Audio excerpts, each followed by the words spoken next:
APMC के under जो भी सब्जियां या फलों की मार्केटिंग होती है उसकी तरफ से क्या क्या इंतजामात किए जाते हैं? सन 2000 से पहले हिमाचल प्रदेश में अपनी मंडियां नहीं थी जी। और यहाँ का जो प्रोड्यूस है, चाहे वो सेब है चाहे सब्जियाँ हैं, वो देश की जो बाहर की मंडियाँ हैं, चाहे दिल्ली है, आज़ादपुर है या लखनऊ है, चंडीगढ़ है, बाहर बिकने के लिए जाता था।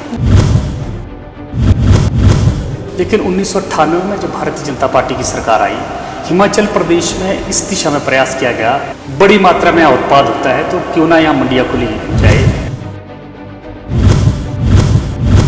जहाँ तक शिमला एपीएमसी का सवाल है, निश्चित तौर पर हमारे पास बहुत यहाँ बड़ी बड़ी मार्केट्स हैं। तो कार्टन्स की जो रेट बढ़े उसके ऊपर जो है किसानों को या खरीदारों को या जो भी शॉपकीपर्स हैं उनको क्या असर पड़ रहा है, इसके बारे में आपका क्या कहना है? निश्चित तौर पर जो इस बार कार्टन था उसके रेट बढ़ गए। जीएसटी काउंसिल ने जो 12% का स्लैब था वो 12% से बढ़ाकर 18% कर दिया था। मैं धन्यवाद करता हूँ प्रदेश के माननीय मुख्यमंत्री जयराम ठाकुर जी का, जिन्होंने ये जो जीएसटी का स्लैब बढ़ा था, इस स्लैब को कवर अप करने के लिए किसानों और बागवानों को 6% सब्सिडी जो हिमाचल सरकार की तरफ से प्रदान की है। अभी एक मुद्दा चल रहा है एप्पल्स का, तो उसको लेके जो है संयुक्त के जो किसान मोर्चा जो है उनकी तरफ से सरकार का जो है विरोध किया जाएगा। कल इसके लिए बाबत जो है धरना भी दिया जाएगा उनकी तरफ से। बीच में किसान जो संयुक्त किसान मोर्चा जिनका आप धरने की बात कर रहे हैं, इन्होंने सरकार को 20 सूत्रीय मांगों का जो है मेमोरेंडम दिया और उन मांगों मेमोरेंडम को देखते हुए सरकार ने पिछले दिनों संयुक्त किसान मोर्चा को बातचीत के लिए बुलाया था और संयुक्त किसान मोर्चा की जो जायज़ मांगे थी, सरकार ने उसके ऊपर गौर किया। मैं हिमाचल प्रदेश के किसानों और बागवानों को बधाई देना चाहता हूं कि प्रदेश सरकार ने जो सरकार किसानों की जो मांगे थी उस पर तुरंत जो एक्शन लेते हुए जो MIS की बिजनेस पेमेंट थी उसका 8 करोड़ 65 लाख रुपया रिलीज कर दिया है। मेरा सीधा सीधा आरोप है कि ये संयुक्त किसान मोर्चा किसानों और बागवानों की जो मांगे है उसके लिए कम चिंतित है, अपने धरने के लिए अधिक चिंतित है और कुल मिला के ये धरना जो है मात्र राजनीति का शिकार हुआ है। तो राजनीति का सवाल अभी उठ रही है तो उसके बारे में भी हम बात करना चाहेंगे। जैसे अभी चुनाव बहुत नज़दीक है हिमाचल में, तो पार्टियों की जो है अपनी तरफ से कोशिशें जारी हैं। बीजेपी की इस समय सरकार है और कांग्रेस या बीजेपी का जो है शफल चलता रहता है, एक रीत चलती रहती है।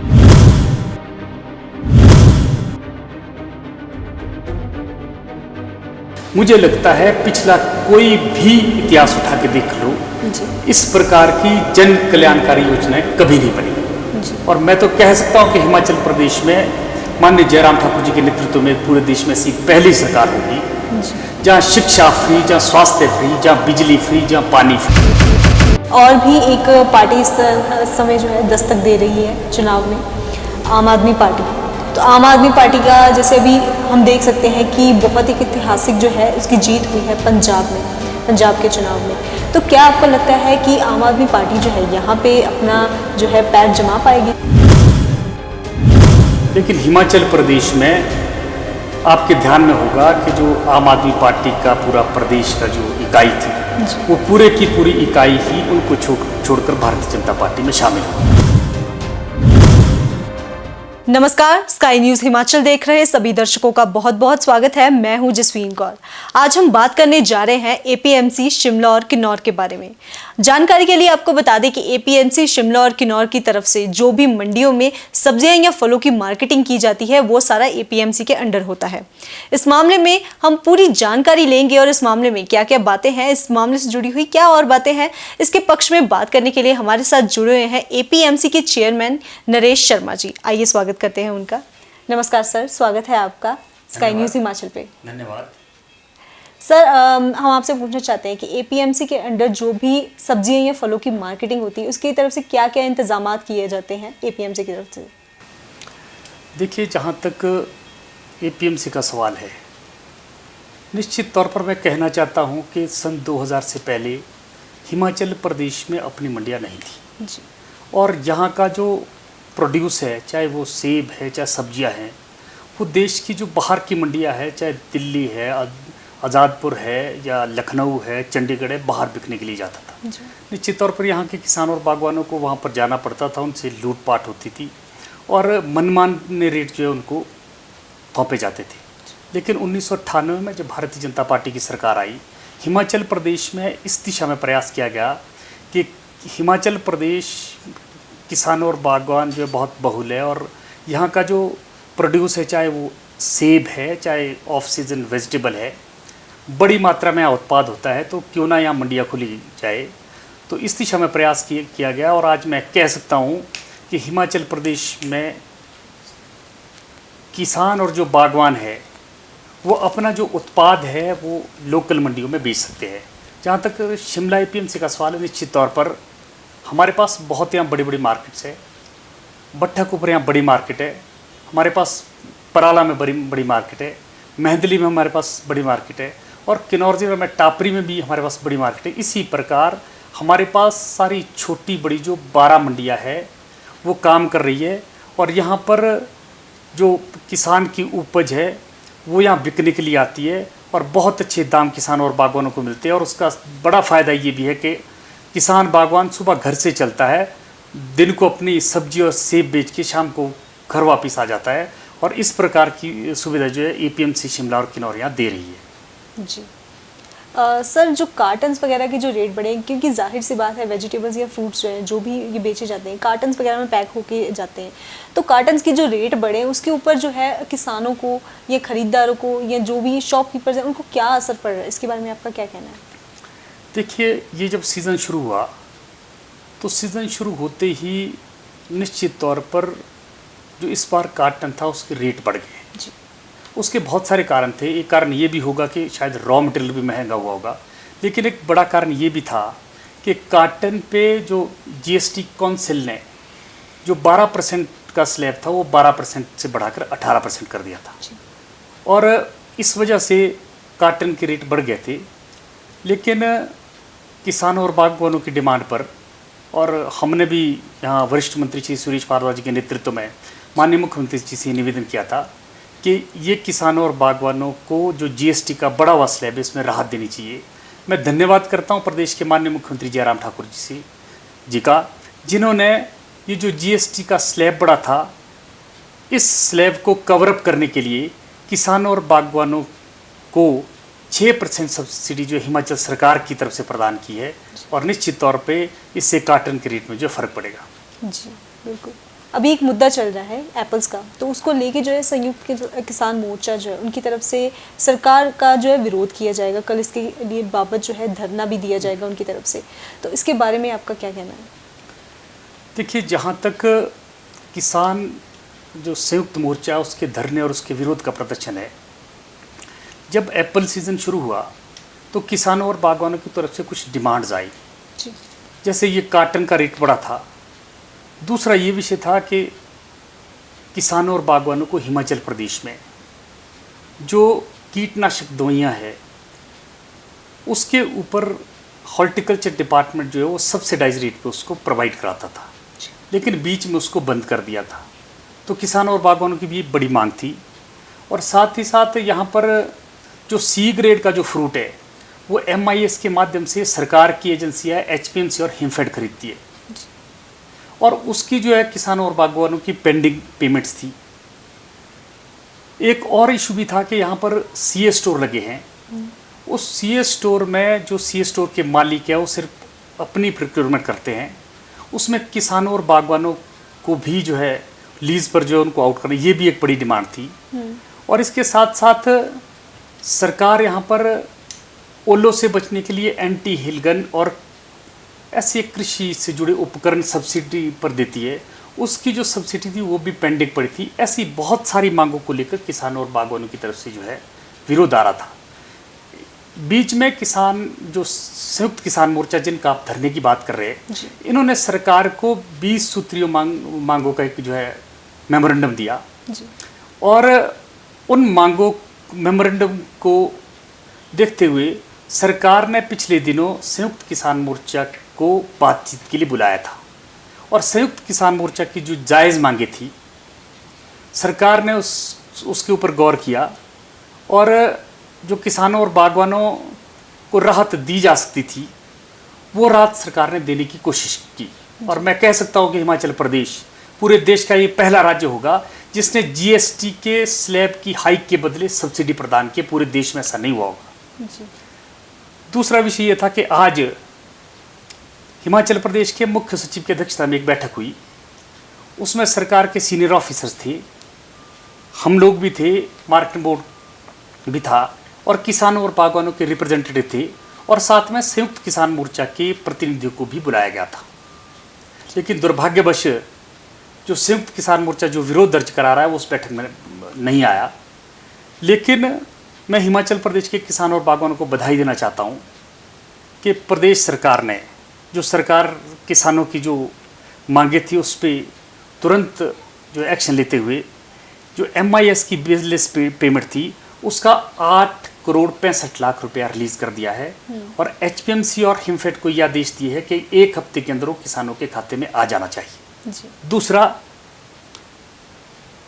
जहाँ तक किसानों और बागवानों को ये जो इंसेक्टिसाइड और पेस्टिसाइड दवाइयों की सब्सिडी पर मिलती थी, सरकार ने ये निर्णय लिया है कि पहले की तरह हिमाचल प्रदेश का बागवानी विभाग और कृषि विभाग ये जो सब्सिडाइज रेट पर जो दवाइयाँ दी थी दोबारा इसकी जो है शुरुआत करेगा।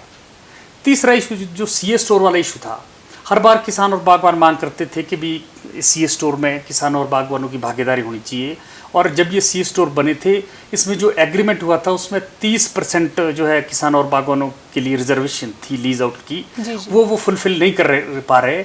हिमाचल प्रदेश के इतिहास में पहली बार, बहुत सारे विपक्ष के लोग जो है दावा करते हैं किसान और बागवानों की हितैषी होने तक का, लेकिन पहली बार वाइस चांसलर जो हॉर्टिकल्चर यूनिवर्सिटी नौनी के है उनकी अध्यक्षता में एक कमेटी बनाई गई है। उसमें सरकार के ऑफिसर भी होंगे, किसानों और बागवानों के रिप्रेजेंटेटिव भी होंगे और जो किसानों और बागवान जब सेब का रेट तय करते हैं उसमें वो कमेटी उसके ऊपर नजर रखे तो ये किसानों और बागवानों के लिए बहुत बड़ा जो है फैसला है जी। सरकार जो एंटी हिलनेट और कृषि उपकरण के लिए जो सब्सिडी प्रोवाइड करती थी उसका पेंडिंग जो अमाउंट था किसान जो मांग कर रहे थे, सरकार ने 20 करोड़ रुपया जो है आज उसको रिलीज कर दिया है जी। और इसके साथ ही क्योंकि पराड़ा हिमाचल प्रदेश में किसानों और बागवानों का जो मार्केटेड प्रोड्यूस है उसका बहुत बड़ा हब बनने जा रहा है। उसमें प्रदेश की वर्तमान सरकार में आदरणीय जयराम ठाकुर जी के नेतृत्व में वहाँ पर लगभग 90 करोड़ का प्रोसेसिंग प्लांट बनकर तैयार है। मार्केटिंग बोर्ड और APMC 60 करोड़ रुपए का CA स्टोर जो यहाँ बना रही है और वहाँ पर लगभग 10 करोड़ रुपए की एडिशनल मंडी बन रही है। वहाँ पर सरकार लगभग 200 करोड़ रुपया अभी खर्च करने जा रही है और वहाँ तक 6 लाख इंची से मंडी तक वहाँ रोड जो है कम चौड़ा था, उसकी शिकायत थी। मार्केटिंग बोर्ड ने 12 करोड़ रुपए उस रोड को जो है चौड़ा करने के लिए रिलीज कर दिए गए।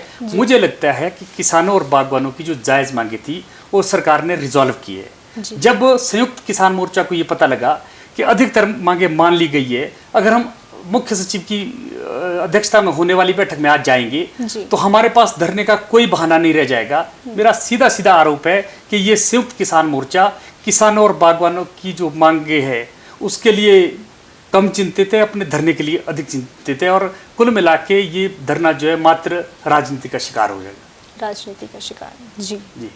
तो राजनीति का सवाल अभी उठा ही है तो उसके बारे में भी हम बात करना चाहेंगे। जैसे अभी चुनाव बहुत नज़दीक है हिमाचल में, तो पार्टियों की जो है अपनी तरफ से कोशिशें जारी हैं। बीजेपी की इस समय सरकार है और कांग्रेस या बीजेपी का जो है शफल चलता रहता है, एक रीत चलती रहती है जी। तो आपको क्या लगता है कि ये जो भी चुनाव चल रहा है इसमें जो अभी ये फेरबदल चल रहा है, आपको क्या लगता है इसकी वजह से जो है ये मंडी में या किसानों को कोई दिक्कत परेशानी बढ़ सकती है या कम हो सकती है? देखिए, जहाँ तक हिमाचल प्रदेश में चुनाव का सवाल है जी, वर्तमान भारतीय जनता पार्टी की सरकार को 4.5 साल से अधिक का समय हो गया है जी। और जहाँ तक सरकारों के रीशफल का सवाल था कि कभी कांग्रेस कभी भारतीय जनता पार्टी, ऐसा यहाँ रिवाज चला था जी। लेकिन 4.5 साल की सरकार में जो ये डबल इंजन की सरकार हिमाचल प्रदेश के अंदर थी, जितने ऐतिहासिक फैसले, जितनी योजना इस सरकार में बनी है, मुझे लगता है पिछला कोई भी इतिहास उठा के देख लो, जी इस प्रकार की जन कल्याणकारी योजनाएं कभी नहीं बनी है। जी और मैं तो कह सकता हूँ कि हिमाचल प्रदेश में माननीय जयराम ठाकुर जी के नेतृत्व में पूरे देश में ऐसी पहली सरकार होगी जी जहाँ शिक्षा फ्री, जहाँ स्वास्थ्य फ्री, जहाँ बिजली फ्री, जहाँ पानी फ्री, और इसके अलावा गरीब कल्याण के लिए बहुत सारी योजनाएं जो है यहाँ पर शुरू की है। जी और जिस प्रकार से पूरे देश में ट्रेंड बदला है, वो चाहे उत्तराखंड हो, चाहे उत्तर प्रदेश हो, वहाँ भी सरकार के अदला बदली का जो ट्रेंड था, लेकिन देश में यशस्वी प्रधानमंत्री श्री नरेंद्र मोदी जी के नेतृत्व में अब जो है इस प्रकार का रिवाज बंद हो गया है। और निश्चित तौर पर जिस प्रकार के जन कल्याणकारी काम प्रदेश के माननीय मुख्यमंत्री जी ने हिमाचल प्रदेश में किए हैं, जी निश्चित तौर पर ये सरकार जो है रिपीट होने वाली है और यहाँ ये रिवाज बदलने वाला है। जी। और भी एक पार्टी इस समय जो है दस्तक दे रही है चुनाव में, आम आदमी पार्टी। तो आम आदमी पार्टी का जैसे अभी हम देख सकते हैं कि बहुत एक ऐतिहासिक जो है उसकी जीत हुई है पंजाब में, पंजाब के चुनाव में। तो क्या आपको लगता है कि आम आदमी पार्टी जो है यहाँ पे अपना जो है पैर जमा पाएगी? देखिए, जहाँ तक आम आदमी पार्टी का सवाल है, पंजाब के चुनाव के बाद उनका उत्साह काफ़ी हद तक बढ़ गया था, ये बात ठीक है जी। उसके बाद उनने हिमाचल प्रदेश में चुनाव होने वाला था तो हिमाचल प्रदेश की तरफ जो है दस्तक की। जी लेकिन हिमाचल प्रदेश में आपके ध्यान में होगा कि जो आम आदमी पार्टी का पूरा प्रदेश का जो इकाई थी, जी वो पूरे की पूरी इकाई ही उनको छोड़कर भारतीय जनता पार्टी में शामिल होगी। जी और हिमाचल प्रदेश एक पहाड़ी प्रदेश है। जी हिमाचल प्रदेश को हम पंजाब से नहीं कंपेयर कर सकते। जी और अभी तक का जो पिछले पंजाब के चुनाव और आज के बीच का अगर कार्यकाल देखा जाए तो हिमाचल प्रदेश में आम आदमी की पार्टी की जो एक्टिविटी है वो ना के बराबर है। जी बिल्कुल। उन्होंने प्रयास किया था लेकिन उस प्रयास में सफल नहीं हो पाए। मैं दावे से कह सकता हूँ कि चुनाव रिजल्ट आने के बाद आम आदमी पार्टी हिमाचल प्रदेश में खाता भी नहीं खोल पाएगी। जी बिल्कुल। तो मुख्य तौर पे आपके कथन के जो हम एक सारांश निकालने की कोशिश करें तो यही है कि बीजेपी की जो इस समय मौजूदा सरकार है हिमाचल प्रदेश की तरफ से, तो वहाँ पे उनकी सरकार की वजह से काफ़ी बदलाव आए जो लोगों के हित में थे। और इस समय जो है बीजेपी की सरकार ही जो है डेफिनेटली श्योर है कि वो इस चुनाव में जीतने वाली है। क्या हम ये बात आपकी जो है आपने अभी तक जो बताया, हम ये सारांश जो है निकाल सकते हैं? निश्चित तौर पर। और मैं दावे के साथ कह सकता हूं कि जितनी सीट भारतीय जनता पार्टी की अभी है जी, उससे बढ़कर जो है भारतीय जनता पार्टी बहुमत के साथ सरकार बनाएगी। जी बहुत बहुत धन्यवाद। धन्यवाद जी। तो ये थे हमारे साथ एपीएमसी शिमला और किन्नौर के चेयरमैन नरेश शर्मा जी, जिन्होंने हमारे साथ जो है जानकारी बहुत जो है साझी की है एपीएमसी के बारे में, बीजेपी की सरकार या जो भी जो है यहाँ पे मुद्दे चल रहे हैं फार्मर्स को लेके, किसानों को लेके या इस विभाग को लेके, उसके बारे में काफ़ी हद तक उन्होंने हमें जानकारी साझी की है। तो उम्मीद है कि आने वाले समय में भी किसानों की हित में ऐसे कार्य होते रहेंगे जिनकी वजह से उनको परेशानियों की जगह जो है हल मिलने शुरू हो जाएं। कैमरामैन प्रवीण के साथ मैं जसवीन कौर, स्काई न्यूज़ हिमाचल से शिमला।